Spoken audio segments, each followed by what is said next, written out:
Hello दोस्तों, मैं हूँ रमेश ने आप देख रहे हैं ग्लोबल सिंधु कहानियाँ। तो कहानी है आंवला नवमी की कहानी। कार्तिक माह के शुक्ल पक्ष की नवमी के दिन आंवला नवमी मनाई जाती है। इसे अक्षय नवमी भी कहा जाता है क्योंकि इस दिन किया गया कोई भी शुभ कार्य अक्षय फल देने वाला होता है, अर्थात उसके शुभ फल में कभी कमी नहीं आती। हमारे आयुर्वेद में आंवला को आयु और आरोग्यवर्धक कहा गया है। इस दिन आंवला के वृक्ष की पूजा करके उसके नीचे बैठकर भोजन करने का बड़ा महत्व है। माना गया है कि इससे वर्ष आयु आरोग्य बना रहता है। इस दिन आंवला के फल का सेवन किया जाता है। आइए जानते हैं आंवला नवमी से जुड़ी बातें, इसका महत्व और इस दिन किए जाने वाले उपायों के बारे में। आंवला नवमी का महत्व।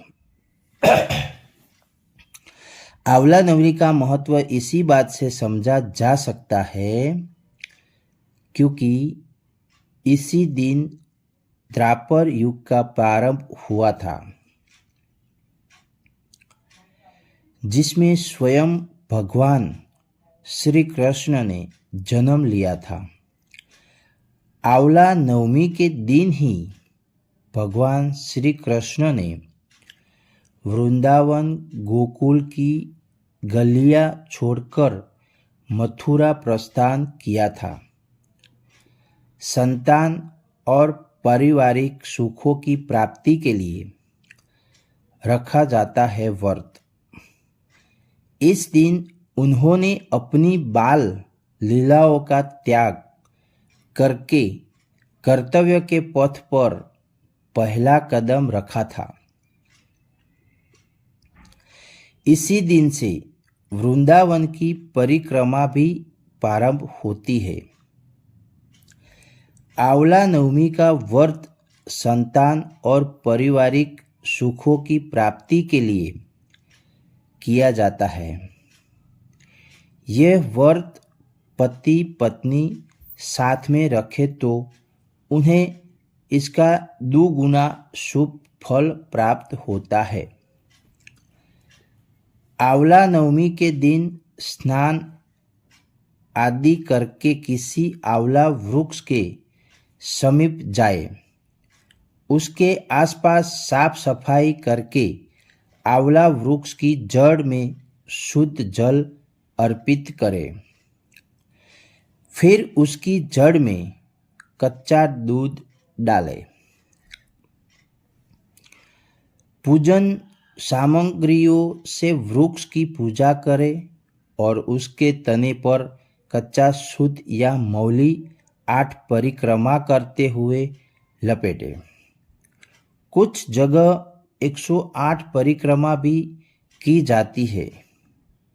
इसके बाद परिवार के सुख समृद्धि की कामना करके वृक्ष के नीचे ही बैठकर परिवार मित्रों सहित भोजन किया जाता है।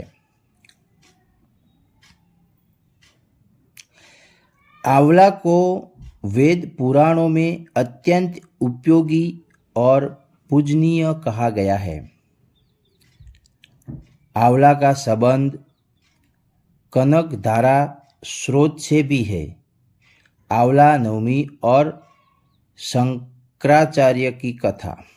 एक कथा के अनुसार एक बार जगद्गुरु आदि शंकराचार्य भिक्षा मांगने एक कुटिया के सामने रुके।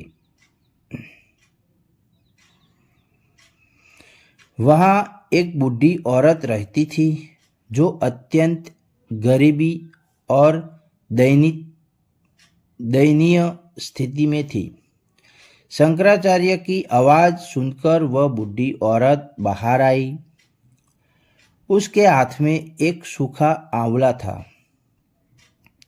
वह बोली, महात्मन, मेरे पास इस सूखे आंवले के सिवाय कुछ नहीं है जो आपको भिक्षा में दे सकूं।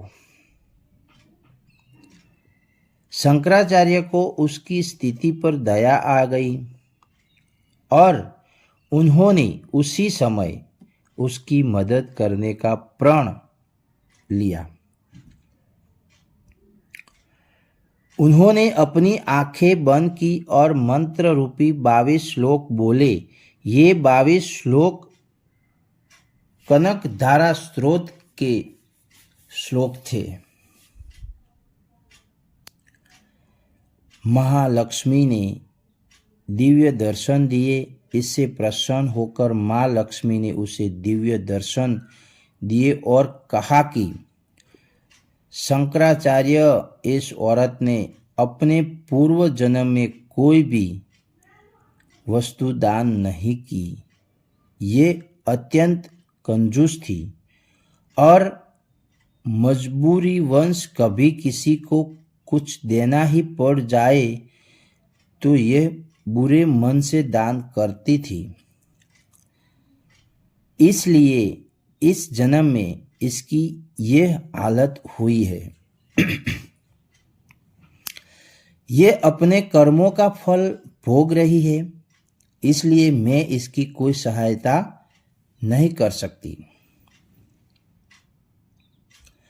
शंकराचार्य ने देवी लक्ष्मी की बात सुनकर कहा, हे महालक्ष्मी, इसने पूर्व जन्म में अवश्य दान धर्म नहीं किया है, लेकिन इस जन्म में इसने पूर्ण श्रद्धा से मुझे ये सूखा आंवला भेंट किया है।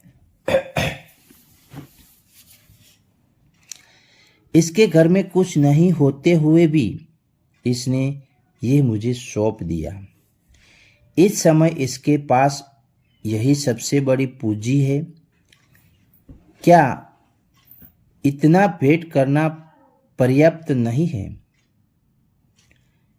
शंकराचार्य की इस बात से देवी लक्ष्मी प्रसन्न हुई और उसी समय उन्होंने गरीब महिला की कुटिया में स्वर्ण के आंवलों की वर्षा कर दी।